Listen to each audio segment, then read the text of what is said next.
and then we'll hear from Laurie. So these are two of my favorite people and favorite poets, and so we will start with David. David Colodney is a poet living in Boynton Beach, Florida. He is the author of the chapbook Mimeograph, Finishing Line Press 2020, and his poetry has or will appear in multiple journals. A two-time Pushcart nominee, David holds an MFA from Converse University and a master's in writing from Nova Southeastern University.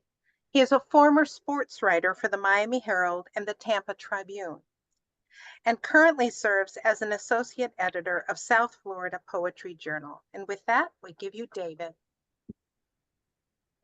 Thank you so much, Susanna. And thank you, Susanna and Judy, for the invite, however long ago it was. And thanks to both of you for what you guys do for poetry in general. And I'm going to start with a poem that's not necessarily a political poem, but it might sound that way. But these are very politically charged times. And, I have my ballot right here ready to go. And I think you all know what to do in the next couple of weeks. So this poem came out in Maudlin House just last week. It's called Marilyn Monroe is Dead 60 Years, but all I want to do is buy groceries. She graces a magazine cover in the Publix checkout line, and I catch Elvis's sneer from a rag in a rack next to Marilyn 47 years after he died. And his aisle is a cornucopia of diet secrets of the stars, thyroid miracle cures, and tabloid screaming headlines about red aliens secretly keeping Trump alive while rival blue aliens keep Biden alive. And I wonder if Elvis and Marilyn flirt when the store closes and the lights go down. Whether tabloid Trump and tabloid Biden sneak cold ones from the refrigerated aisle and laugh when Trump tells Biden convictions are great publicity. But he gets mad when he asks Biden, "Why'd you fuck me like this, Joe? Why'd you drop out and stick me up against that Asian woman who suddenly became black?" And now I'm wondering if the same alien photographer snapped enough images of Elvis and Marilyn to keep the grocery media fed until 2062. And does Elvis ask one of the late night stock clerks to fix him a peanut butter and banana sandwich? And does he croon, "Are you lonesome tonight," to Marilyn? Or if TMZ is recording our every move, but the high school kid in the green polo scanning my groceries doesn't know that I'm thinking about any of this, nor is he concerned about it that I'm paying $3 more for the same tin of McDonald's coffee than I did this time last year, as he drags the items across the belt and his eyes gaze at the cashier, the next line, just like Elvis and Marilyn look at each other from mag to mag. And Marilyn has been dead longer than I've been alive, and Elvis died before my bar mitzvah. And the bag boy plops my items into environmentally unfriendly plastic bags because I always forget the reusable ones in my trunk. Thanks. This is called Small Hours. At midnight, two middle-aged lovers stare into Biscayne Bay, aware nothing lasts. Not the sheet of stars above them, shimmering in the heat. Not time, not even the bay itself, that sheath of waters who pine under rubber clouds. How could they last when she cascades in moonlight, aurora and neon, and he slingshots across aqua until he lands on a cloud at dawn when the sky looks like guava slathered on shadows? But they know midnight divides, and they know this will end. The question is when. The other question is how. Yes, I know that's two questions. I'm just a narrator, third person omniscient, and I don't grasp what omniscient really means. Maybe they crash and burn like a wreck on the final turn at Homestead Speedway. Maybe it's slow like sorghum. First, goodnight kisses stop.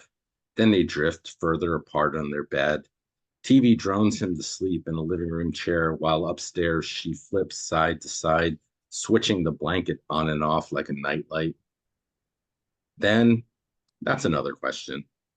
They'll have that talk and they'll argue about who that book belongs to, who owes what bill, how this even started, or why.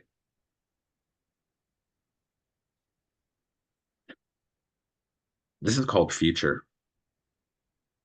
Chilled rain drips childbirth from azure, and hours later our sun arrives ripped from sky and sun and water and love.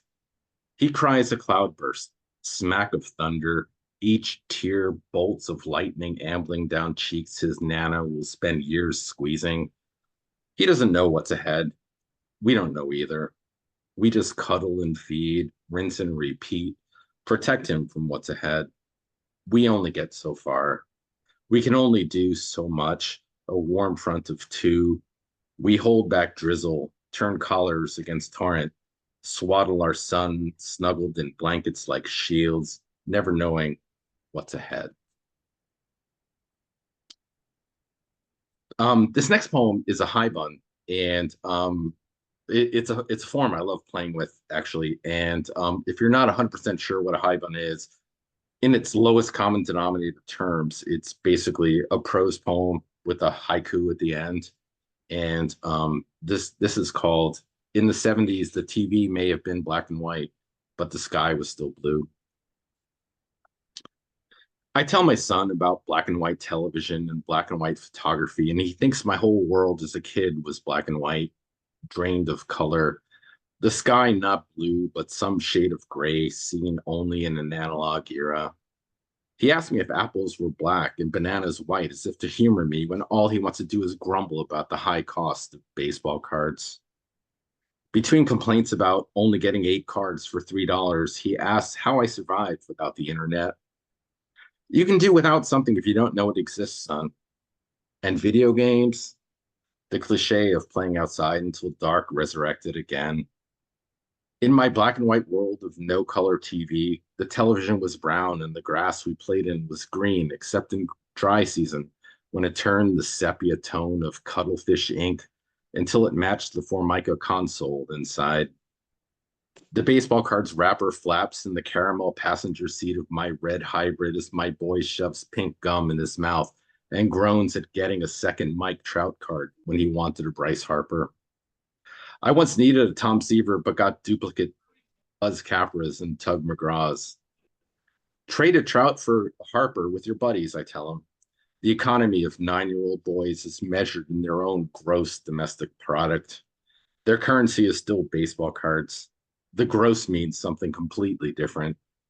But the gum is the same, as if cardboard could be pink with a taste so good lasting only a few seconds before turning into a sticky wad of nothingness, reduced to a color no one wants to name. A kaleidoscope vibe, my son, blue cap, pink gum, looks like hope to me. One of the things I've been writing about lately is kind of like not just growing old, because we're all kind of growing old, but growing old with someone, which is kind of a completely different dynamic, I suppose. And being empty nesters and things like that. And these next couple of poems kind of explore that topic a little bit. This first one is called Sit With Me Under Quaking Palms. Because there aren't trees like this anywhere else, stars in each direction shake and shimmer. Sit with me in this grass. We drank Pinot Noir and watched our sons grow, though this yard feels smaller, shrinks like a t-shirt on a clothesline. Breeze, oleander in a breeze. What do you think when our kisses hiss suburbia's white noise and each blade sharpens like glass? Words in each frond flap like a playing card rattling the spokes of one of our kids' rusting bicycles. Thank you. This is called Us in 30 Years. Write me a note in small penmanship swirls on a yellow sticky and leave it on the kitchen table. Tell me you're running errands. List what the fridge offers for lunch or snacks if you're not back in time. In time. Let me pour what's left of morning's coffee and let me sit and stare, short on sky, as I remember the elderly couple toddling past in the Winn-Dixie parking lot earlier, hands fused together, brick and mortar. Will that be us? Let me contemplate their chutzpah, celebrate their jaywalking by shaking in another sugar. milk swirling like the reels of an old projector flickering movies in my mug. Tell me the floating ground circling in my coffee cup means you'll wipe wisps of gray hair off my face as my spotted hands tremble, reaching for you. Tell me you'll be the last thing I see. Um, Thank you. This is It Must Be Late if we're listening to Dusty Springfield on vinyl. It's brand new, actually. Slice me another piece of three-layer sky, baby, and serve it on a plate of solstice for tonight's dessert. It's just us now, so let's eat quietly with a Dusty Springfield album from '67 crackling and hissing in the background. It's just us now, and in our routine, nights you cook, I wash up, pass you the hand-washed dishes to towel dry. We hum as Dusty sings breakfast in bed and borrows minutes of our tomorrows, and these days the wine glasses are last to go in the sink. When the kitchen is clean, we sit under a sliver of stars so we can call them ours. Talk about how we missed the peaceful chaos of the years when this house was so full. We never noticed how noisy these clouds could be when the TV is turned down. The lights click on outside and it's getting darker earlier, finally getting cooler too after the hottest summer in years. And since it's just us now, all I can tell you is side one ends and my glass empties is, baby, let's flip the record over. Um, all right, so I'm working on this little project now that I decided I was going to spontaneously write a chapbook for the most part. And it kind of like focuses on this speaker, this common speaker from high school through adulthood. And there's some, I apologize in advance for some weed references and stuff, but you know, in high school it happens. This first poem, and it is October. So this first poem is called Once Upon a Time in Rocktober.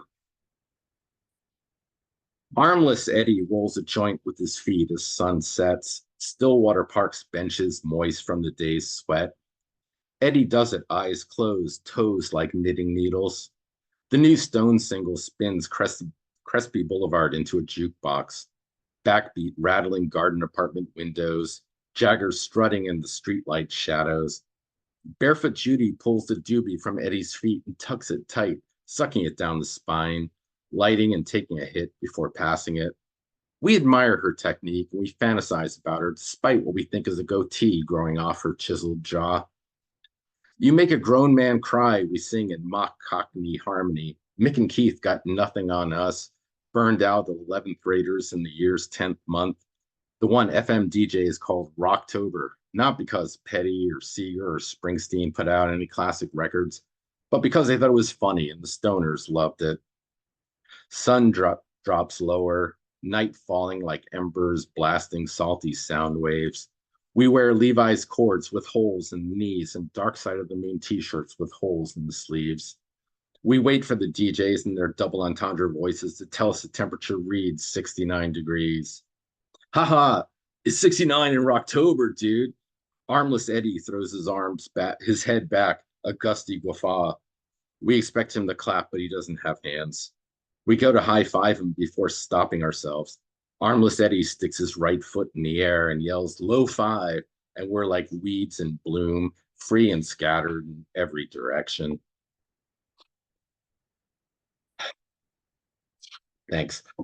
This one just came out in Orange Peel's pop culture issue. I think they called it Bubblegum and they called it a mini issue. It just came out 2 weeks ago and it's called The Harder They Come Original Motion Picture Soundtrack. And keep in mind, it's set in spring of 1982. Tell me why high school is as standard as the Scantron, why my morning bagel is as lame as the yawn of the cream cheese container as it so slowly opens. Tell me why the walls of this beach town trap me like an inmate on house arrest. Atlantic Ocean to the east, with waves like watchtowers. Biscayne Bay to the west, a moat without a bridge. Tell me why I feel like I'll never escape this barrier island's narrowness. Tell me why the ficus hedges that line this garden apartment landscape don't shake or shimmer in Miami's summer thunderstorms, the ones that arrive the same time every day.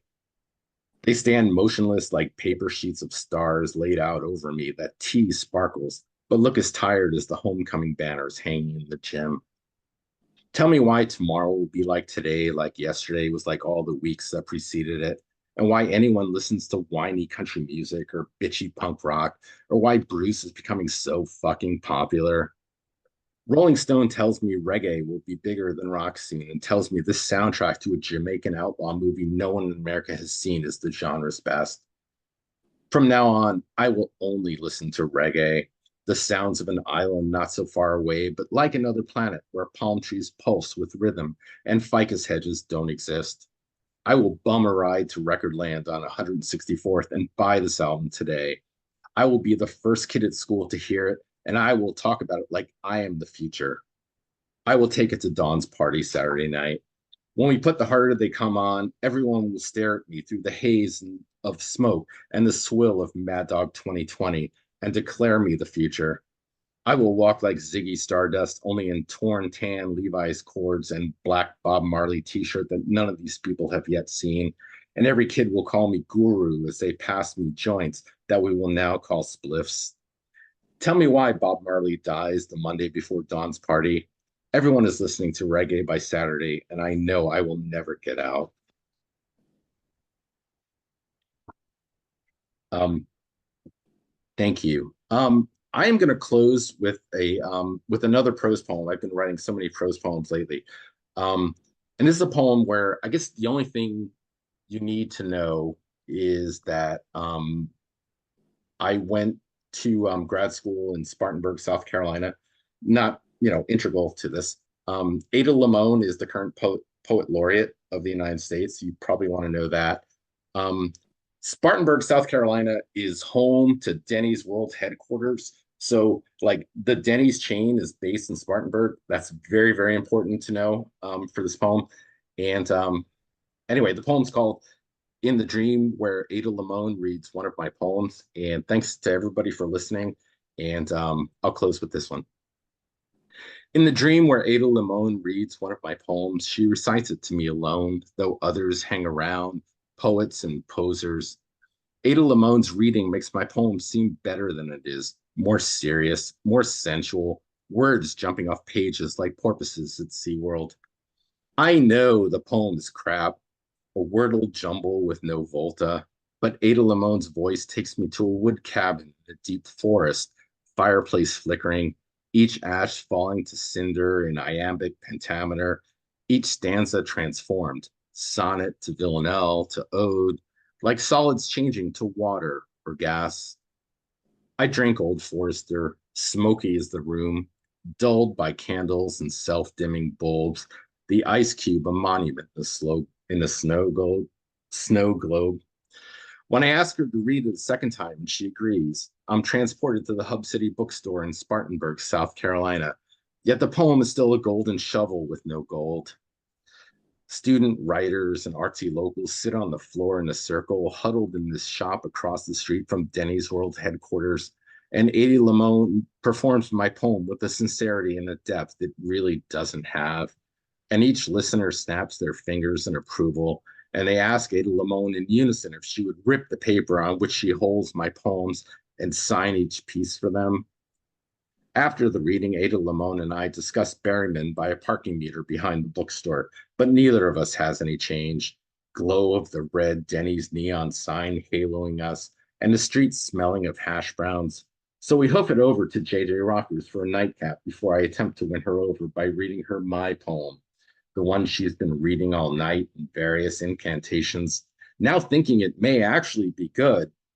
But as soon as I begin, she wipes the beer foam from her mouth, drops her mug to the bar, and grabs her faux fur coat, telling me she's leaving to read other men's poems, storms out the swinging saloon doors, and mounts a gold stallion with an ampersand imprinted on its saddle.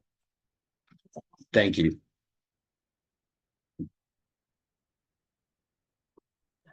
Thank you, David. So fun and many very touching moments in your work. Thank you.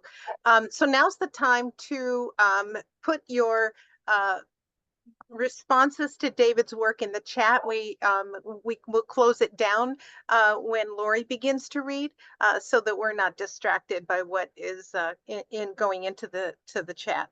So now's the time to let David know how you felt about his work. And thank you, David. It was worth the wait, the 364 days or whatever it was. 325, but who's counting? Right, exactly. All right. So our next poet, Laurie Kuntz. I have had the good fortune to spend time with Laurie at the Imagine Women Writing retreat last year, and we got to know each other and know her work and a little bit better. And so I'm so glad that she's here. And so I will read the intro to Laurie. Here we go. Laurie Kuntz's books are That Infinite Roar, Gyroscope Press, Talking Me Off the Roof, Kelsey Books, The Moon Over My Mother's House, Finishing Line Press, Simple Gestures, Texas Review Press, Women at the Onsen, Blue Light Press, and Somewhere in the Telling, Mellon Press. Simple Gestures won Texas Review's chapbook contest, and Women at the Onsen won Blue Light Press's chapbook contest. She's been nominated for 4 Pushcart Prizes and 2 Best of the Net prizes. In 2024, she won a Pushcart Prize. Her work has been published in Gyroscope Review, Roanoke Review, Third Wednesday, One Art, Sheila Na Gig, Anti-Heroin Chic, and other journals. Her poetic themes come from working with Southeast Asian refugees, living as an expatriate in Japan, the Philippines, Thailand, and Brazil, and raising a husband and a son. Retired, she lives in an endless summer state of mind. And I believe that we will put her website and the link to her books into the chat. And you can read more about Laurie at lauriekuntz.myportfolio.com. So with that, Laurie, please read for us. Okay, well, thank you. And David, that was a wonderful reading. I love sharing a stage with you. It was really a great reading. And Judy and Susanna, thank you so much for inviting me. This is really a pleasure. And I do want to say happy 60th birthday to Kamala Harris today. And may she celebrate the next 4 birthdays in the White House. So let's Yes. fingers and toes crossed for that. So I thought, as David said, in these very turbulent times, I thought to start my reading off with some hopeful poems. And then I'll turn to the dark ones, which is the majority of my work. But let's start with a few hopeful ones. This one is called Directions to Come Ashore. These are not times to be stranded in sea waters, although each day we board the boat with no life jacket. In the distance, on tawny banks, the pelicans and gulls announce their presence. Remind us to stop comparing these days of solitude to a lover who has left us with nests of memories. In these times, we need the ordinary, the quotidian moments, lifting a cup of chamomile to chilled lips, listening to the peck, peck of a sparrow on flowering plumeria, hum the earwormed tune till it becomes a mantra, its melody, a map, directing us to come ashore. And another hopeful poem is called Purpose of a Rose. Perhaps the killer on the run, a ruling despot, or the warden of all sins will never fathom the rose's purpose in its crinoline of perfumed petals. But the rest of us are aware of its intentions, more than the rose is of its own coming demise. The resolve of the rose is that of the snail, the osprey, the wind, a snaked river, or the slug of our collective reasons, to take a whiff of the momentary bloom of a red so wild it lends us a purpose to forge on. And this next poem I'm going to read, you know, as poets, sometimes we write poems and we don't think much of them. We think, oh, this is not a great poem. And then sometimes we'll throw it in when we're submitting like 5 poems to a magazine. We'll throw one in sort of as a filler because, you know, you don't have that many to throw in. And this was one of those poems that I never thought much of. I didn't really, you know, I used to throw it in as a filler.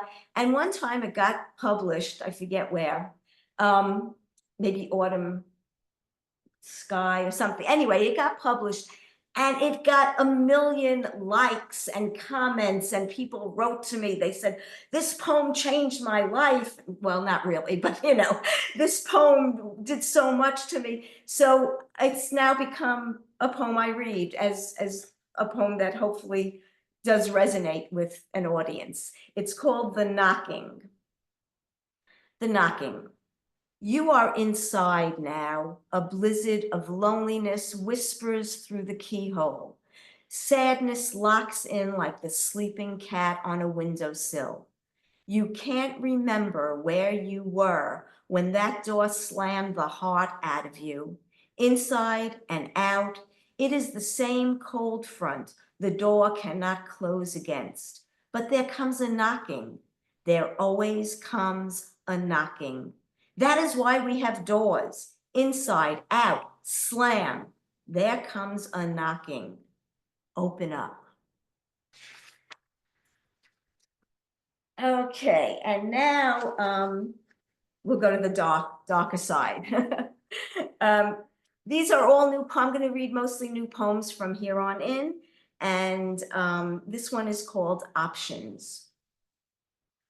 In the beginning, we had time to tally who spited, who hurt, who forgave first.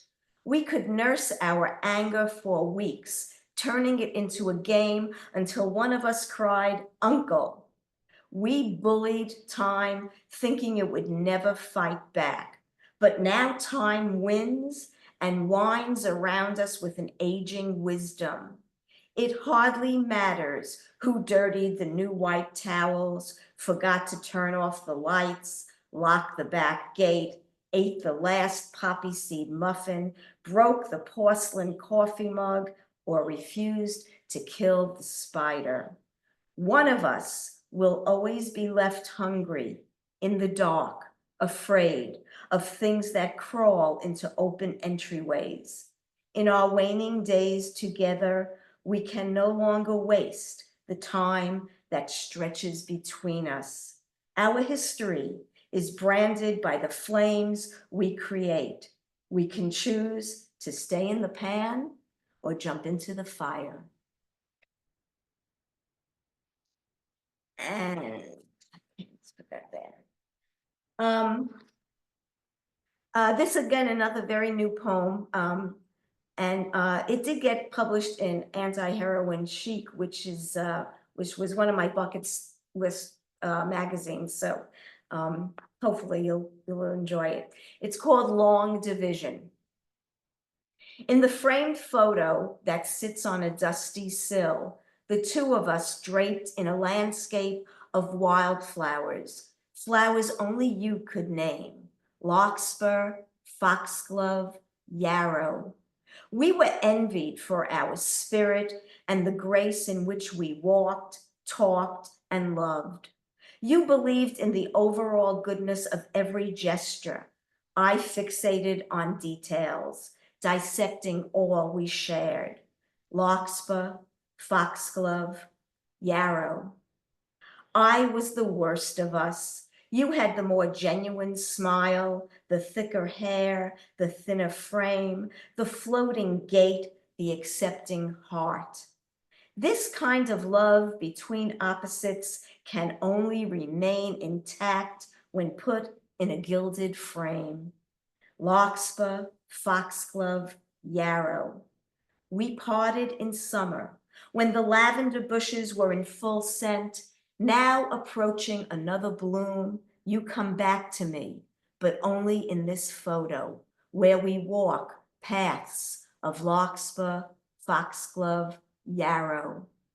Once in an uninterrupted dream, I saw you in a crowded bar, a place you would never enter, far from rural hideouts.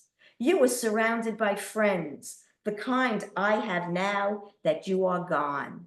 They loved you, not me. In this dream, you were the best of us. I am foolish to ignore the years falling like rusty coins from a frayed pocket.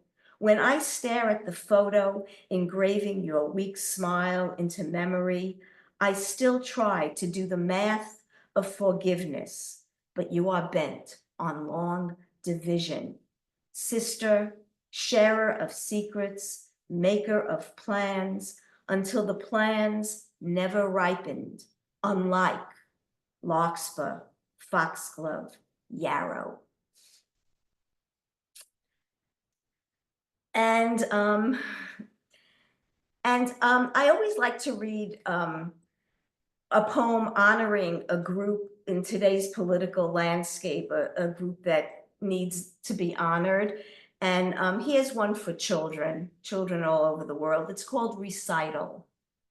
Recital. They are practicing in studios, poster wall bedrooms, on sunlit terraces. Our children learn to paste a smile on scrubbed and fresh faces for an audience of grown-ups who marvel at the light and spirited bodies. On the gilded stage of their lives, children all over the world should be practicing their épaules, but some are taking other positions in cellars and dank crawl spaces. They should be gliding across polished floors, but today they pirouette into evacuation routes, keeping beat with the not so distant thunder. Okay, this next poem is based on a true story, a recent true story. No names have been changed to protect the innocent because no one is innocent in this poem. This poem is called While My Husband Forgets Our Anniversary. He is making tomato sauce on a rainy Sunday. He grows tomatoes, good for the prostate, which I do not have. But I like his tomato sauce nonetheless. I offer to help him cut the soft, overripe batch of ruby Camparis, my hand nervous on the knife. After all, he is oblivious to this day. 55 years ago that we met, 37 wedded legal ones. Somewhere I have the paper to prove it. Later, he calls me back into the kitchen, asks me to taste, questions the flavor, the saltiness. Perhaps a dab of sugar is needed. Don't burn your tongue, he says, as I lift the spoon to my lips and tell him it is perfect. Ouch. And this next one also based on a recent true story, but a good ending for this one. Keeping the heart. After 3 abnormal EKGs and a slight episode of faint, I was sent for an echocardiogram to see the true shape of my heart. I watched as the screen flashed greens and reds and could only imagine clots of disaster being recorded in every beep. I held my breath, not because the tech asked me to, but because I feared inhaling all I was set to lose. More than the strongest muscle, at times the weakest, the angriest, the saddest, but mine to stretch and work and throb. I could not let something so abnormal beat the days from my open palms. The screen recorded lines and peaks and valleys, reminding me of mountain paths I endured, ocean laps I swam, and dancing my breath away. I saw these memories being etched in each coded line. Later that week, the results came over the phone. A quick message: your test is fine. All is normal. The doctor says you can keep your heart. I pressed my folded palms against my chest and smiled, knowing I could keep it and give it away again. Okay. This next poem, again, a very new poem called Resting My Eyes, and it's for my mother, who has passed many years ago, but it's for my mother. Resting my eyes. I would often find my mother splayed on plastic slipcovers in July, a wet rag over her crinkling brow. As a child, I knew nothing of what could ache a worried head. I'd wake her for meals, for answers to questions. Where are my sneakers? The key to the bike shed? Spare change for the good humor man? The ring of bells, a more welcomed sound than my tired mother on a couch taking uneven breaths. Why are you asleep? It is daytime. One of the many wakening questions. I'm just resting my eyes, she would say. And now I know what a woman's eyes need rest from. Tired chores, unflinching children, asking too many and so much, bells that ring not with a sweet ending, but a reminder of what else needs to be done. Sometimes all a woman wants is to rest her wide and aching eyes from the world that demands her constant gaze. And as Susanna so kindly told you guys, I kind of won the Poets Lottery this year, and I got a pushcart prize. So I'm going to read the poem that got the pushcart prize, and it appeared in Sparks of Calliope, a nice little journal that nominated me, and so it goes. This poem is called My Father Remembers. Oh, and in this poem, I know most of you, all of you probably know the poem Casey at the Bat, but there is an allusion to Casey at the Bat and some lines here. And basically it's really based on something that just really happened. Okay, my father remembers. My father was not a great ball player or wage earner or man, but he understood the cadence of his language. And tired after a day of subways and sales, he read to his children, all of us lined on a couch like pigeons on a wire. Sweating on plastic slipcovers in summer, we listened to verses of Casey and crowds and imagined home runs lost over horizons we dared venture to. My father, at 83, cannot recall what it is he sold or the route into the city's tunnels he traveled. But the day my son recites from memory Casey's defeat at Mudville, my father remembers and feeds his grandson lines. And now the pitcher holds the ball, and now he lets it go, and now the air is shattered by the force of Casey's blow.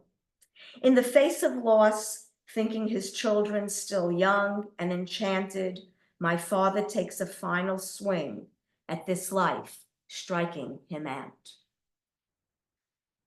Okay, thank you.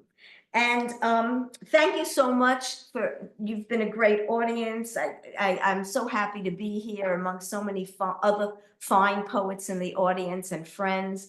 And I would like to end with this poem. which is called Why I Did Not Go to Your Poetry Reading. So I thank all of you who have gone to this reading, and those of you who have not, this poem's for you. Why I Did Not Go to Your Poetry Reading. 4 days now that he's been asking me to help till the soil so we can plant wildflowers over that grayish patch of decomposing weeds. The same time as your poetry reading that I wanted to attend but didn't. I was helping my husband plant wildflowers with names like Elysium, Delphinium, and Zinnia, names you would have in your poems. You're a good poet. You share everyday epiphanies. Yes, poetry saves us, and I hate to not attend. But it's not like I'm missing my son's second grade piano recital or chickening out at the blood drive for earthquake victims. You are just another poet, inspiring, spouting wisdom and truth. But won't those wildflowers do the same thing? One is silver and the other gold. Whew, thank you. Thank you, everybody. Thank you, Laurie. I can't tell you how many times